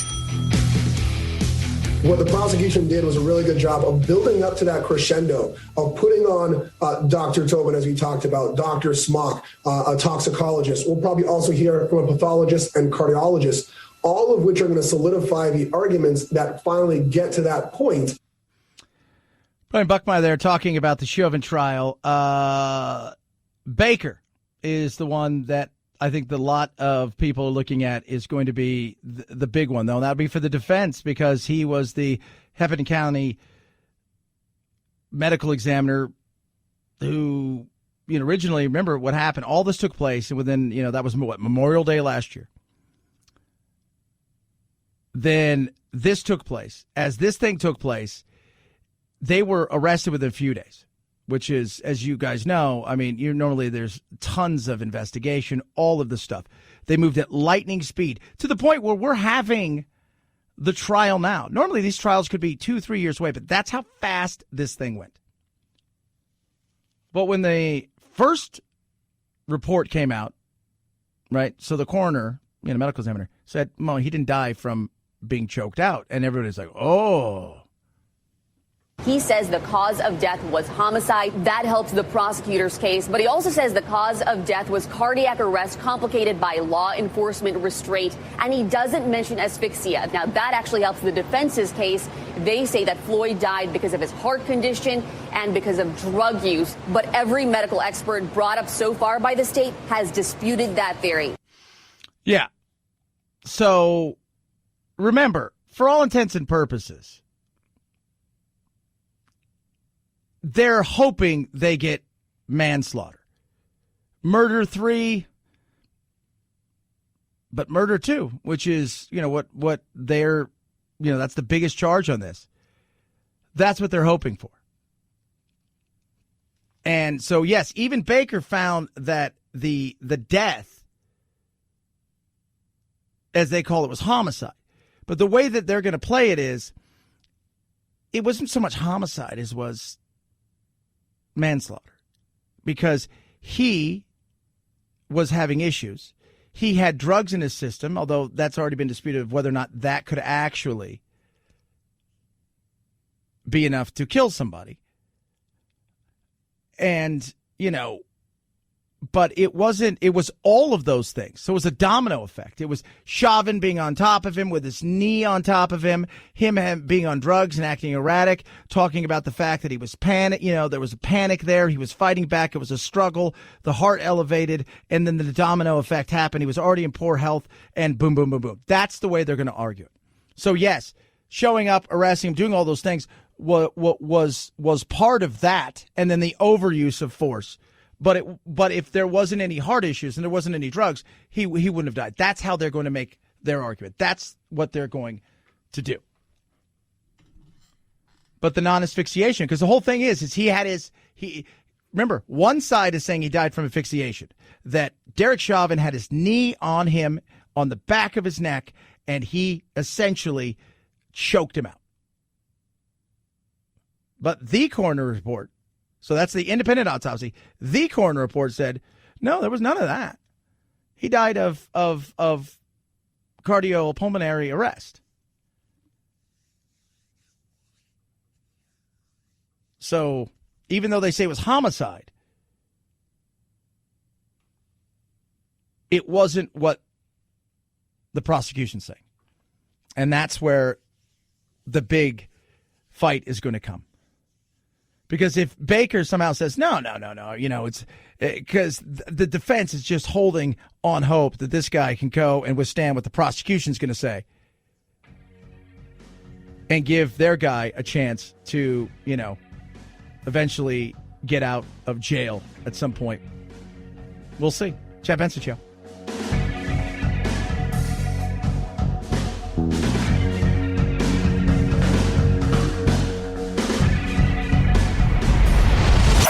The Chad Benson Show.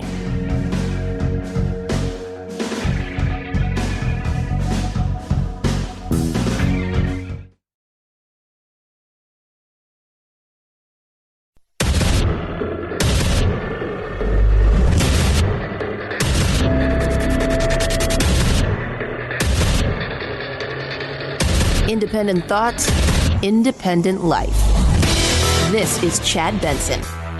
For Tom Martinez and millions of other Americans, this has been the morning commute to work. That's it. That's my commute. Work from home is the new way to work. Do you feel like you were able to do your job from home? Absolutely. I'm in front of a computer 90% of the time anyway. In a year, a lot has changed. He loves working from home. At first, I wasn't sure what that would mean, but I think now I've seen that there are a lot of benefits to not having to perform tasks in such a very compartmentalized and rigid order.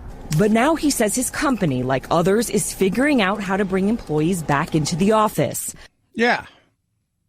And I think that's going to be tough for some, especially a certain generation. So Gen Xers, us, me, we grew up with the rotary phone and we created smartphones.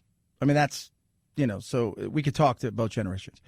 But there are still tons of baby boomers out there, and some in the Gen X who, being in office is that's what they need. They need a certain amount of structure, and they need certain things. Then there are other people who have grown up in a world where they're growing up in a gig economy. See, I've always grew up in a gig situation. I was a voiceover guy for a long time. Still do voiceovers, not full time. Part of that's because of what I do for a living. The politics aside, Hollywood's not always a fan of somebody who's like, you don't hate the right? No. But in saying that, it is interesting because we have a lot of our people here. And that's what I love about the place where I work locally. So I do my national show like we're doing here. Inside of studios. They were nice enough to give me not just a studio. They let me turn my studio into anything I want to do outside of having my lizards. As you guys know, if you've listened for a while, I used to have my lizards in my office, and they wouldn't care if I brought one or two little ones in here. But they've allowed me to do that. And part of the reason is because they had 3 separate studios on the other side of the building that weren't being in use outside of like the weekend shows coming in and recording their stuff and the paid programming. And so it's been pretty cool. But they've also said, man, we're going to get rid of a lot of these office space. We've been just as productive in a downtime, and the sellers are happier, and the people, even our news people, are working out of their houses. a majority of the time, as well as all of our web people. They're good. Nothing's really changed. But I talked to people inside of the building where finally the engineers who they have part of this building with us, and they're a huge engineering firm, and they've had to bring all their people back when it got to a certain point because it just wasn't jiving. Some things you can do that with. Other things you can't. And then you've got COVID still out there and people are still worried. Citigroup says they hope to have 30% of their U.S. workforce in the office this summer. Taylor Segmiller, a psychotherapist, says she could be back in the office within 30 days. Definitely some anxieties. For the past year, Segmiller has seen her patients virtually and says she's shared concerns with her employer about a return to in-person work. Very small rooms, face-to-face. Sometimes those rooms don't have windows. They're not very well ventilated. Trying to find the balance between what is the best care for somebody versus what is the safest. I understand that. I can understand certain fears. But I also think people are enjoying this. And I've always looked at whatever you get done, you get done. Right? If I say to you, hey, I need this by tomorrow at 5. Close the business. Okay. I don't care how you do it and when you do it, as long as you get it done. Okay. A lot of people like that. They can handle it. A lot of people don't, though. There's still a lot of structure that people miss. That's why I was telling you, if you're going to work at home, because so I did for years when I was doing voiceovers, and I got to the point where I didn't have to have a part-time job to supplement my income as you build stuff up. You start building a roster of radio stations and television stations and things of that nature.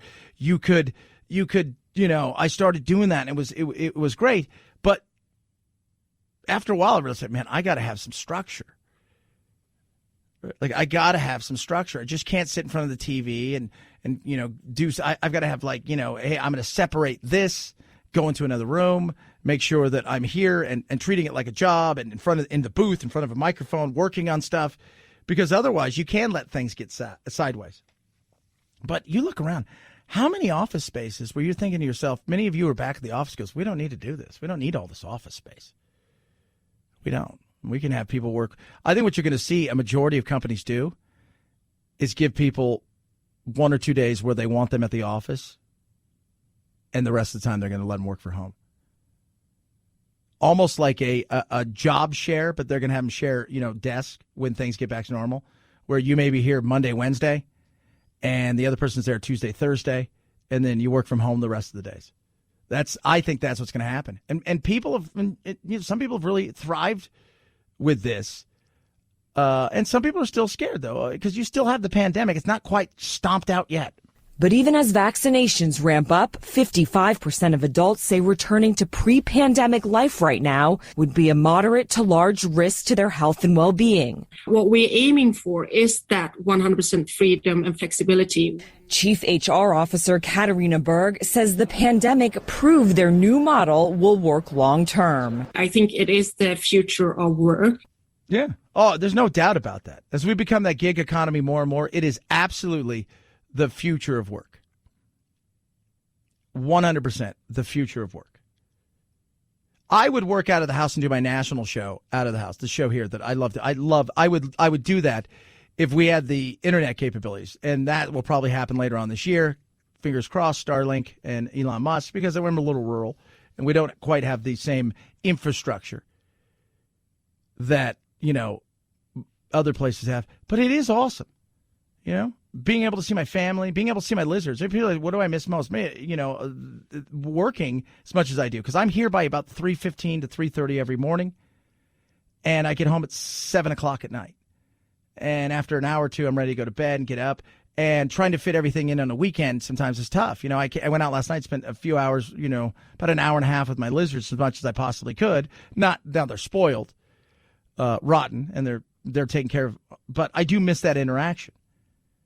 And I think that's important. I think this is giving people the opportunity, so we always talk about the work-life balance. It's about work-life balance. This is one of those things. Having the opportunity to do that. Very much so. And I think, in the future, you're going to see more of this. It's also going to be a thing that employers are going to be able to do to entice new employees. You don't have to be in the office every day. You can work from home. Oh, I can? Yeah. Oh, I like that. This last year has shifted priorities for both companies and employees. We'd all come home exhausted. We'd barely have a conversation. But now we're all together all the time, working together, taking time and benefiting from it tremendously. People are starting to value the moments we have together. That's something that maybe we were taking for granted. Yeah, very much so. Being there for those things, it's great.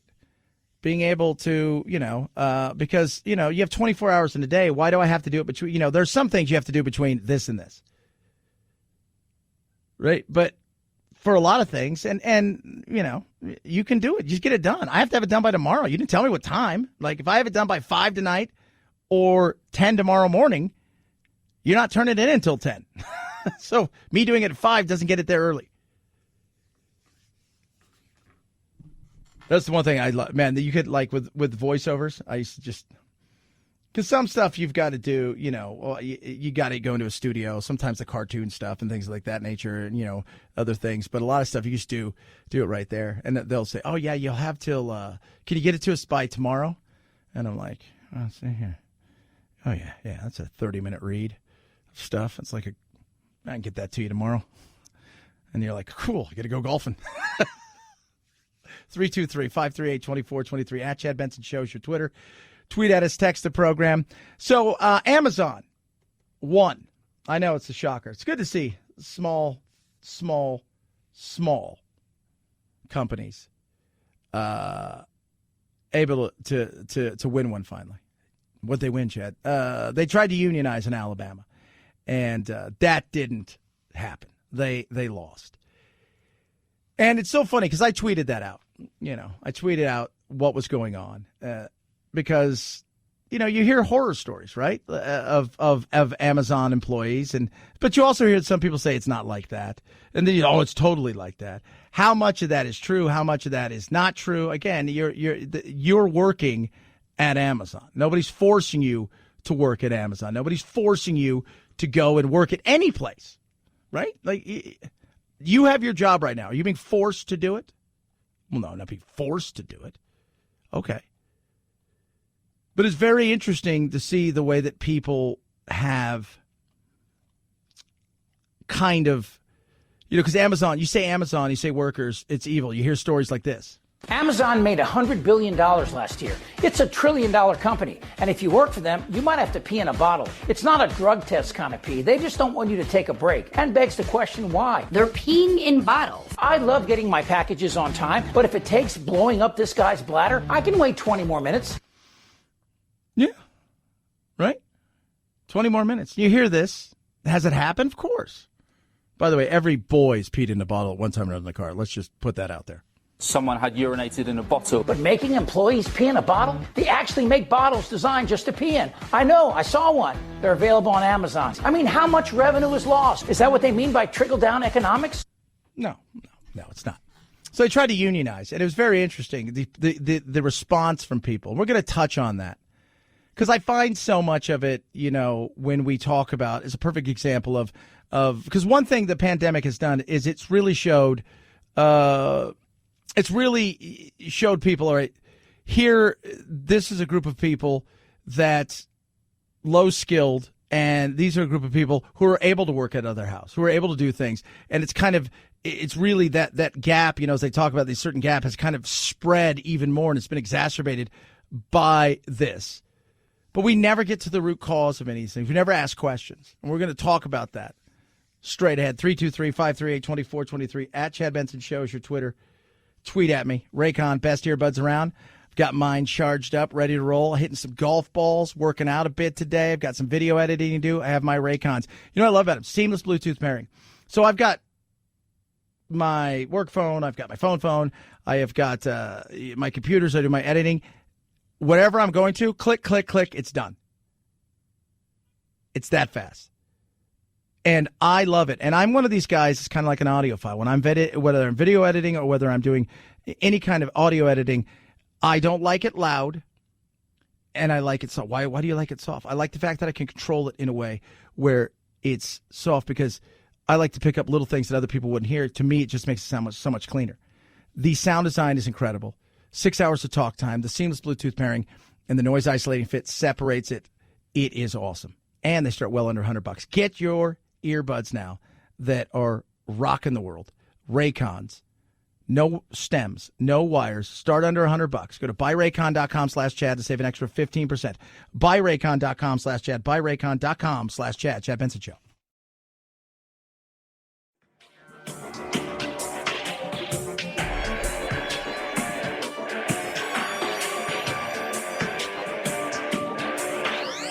Warning, no snowflake zone. Uninformed opinions are in danger of melting. The Chad Benson Show. As of today, overall, more than 112 million Americans have received at least one dose. And more than 66 million adult Americans are now fully vaccinated. It's great. It's awesome. It's good. Get back to normal way of life. Get back out there. Get working. Get back in the office. Get back to doing what you're doing, but also realize that there's changes that are coming in the way that we work. And that was inevitable. It just, this process has been sped up because of the coronavirus, but there's also a process that's been sped up where, you know, the haves and the have-nots, you know, a lot of people say, oh, the middle class is shrinking, the haves and have-nots are growing. And some of that is true, but today in Alabama, the vote came down whether or not to unionize for Amazon. Right? So do they or don't they, or do they or don't they? They said, no, we're not going to do that for whatever reason. They just weren't into it. And I posted that, and the reactions of, low-skilled workers can't catch a break. I'm like, well, you just said something. Low-skilled worker. Yeah. Okay. Why are they low-skilled? So work backwards. You know, it's like the whole cry, $15 an hour, give people $15, and we get $15 an hour. Okay, but why are they in the position they're in? If you go to therapy, right, the whole thing is to get to the bottom of whatever it is that bugs you. I don't know what bugs you, but that's kind of the whole thing, right? Like, I want to get to the position of what bugs me, what is causing me to have issues with this. And so you work backwards to try to find the issue. We don't do that with like the low-skilled workers. We're not like, okay, so why do you have to work here? You're a low-skilled worker. And you figure it out. Was it choices you made? Did you make poor choices? Mm-hmm.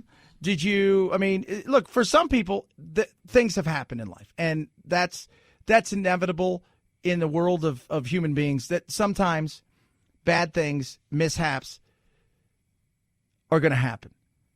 But for a lot of people, it's not that. It's not.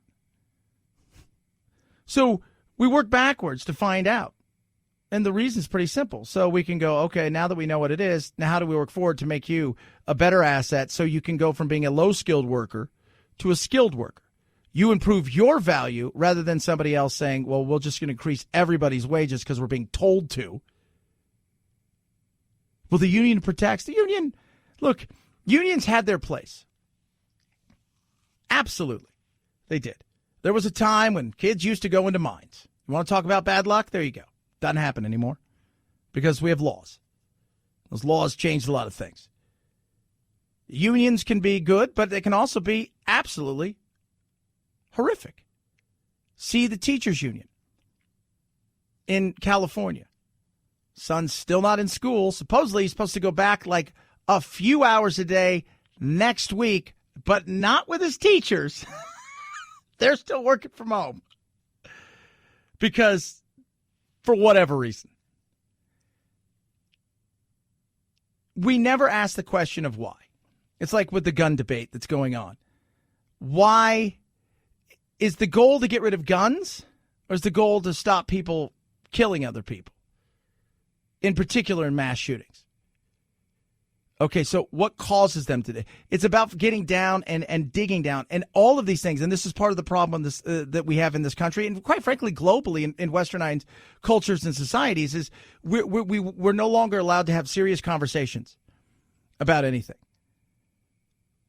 whether it's health or whether it is race or whether it is whatever it is. We can't have any real serious conversations because it ends up blowing up in everybody's faces, and then somebody gets canceled and everybody yells at each other. And, I'm going to get a bunch of people tell me what an a-hole I am. How dare you go after low-wage workers like that? It's not. I'm not going after anybody. My thing is, why aren't we trying to figure out, okay, what happened? Why are you here? How do we get you from point A to point B? Those kind of things. Rather than just accept this is what I am. But you can't do that because everybody's going, no, you're just a jerk, Chad. Probably a little bit of jerk. I'm not going to admit that. At times I probably could be very jerky, as in any human being can. But I'd rather solve a problem than continually put a Band-Aid on it, knowing it's not actually getting fixed. It's just making that momentary situation feel a little bit better. 323-538-2423 at Chad Benson Show is your Twitter. Tweet and text the program. You guys have a great weekend. Watch some golf. I know I am. Justin Thomas, my fingers are crossed. You need to win. Chad Benson Show. This is the Chad Benson Show.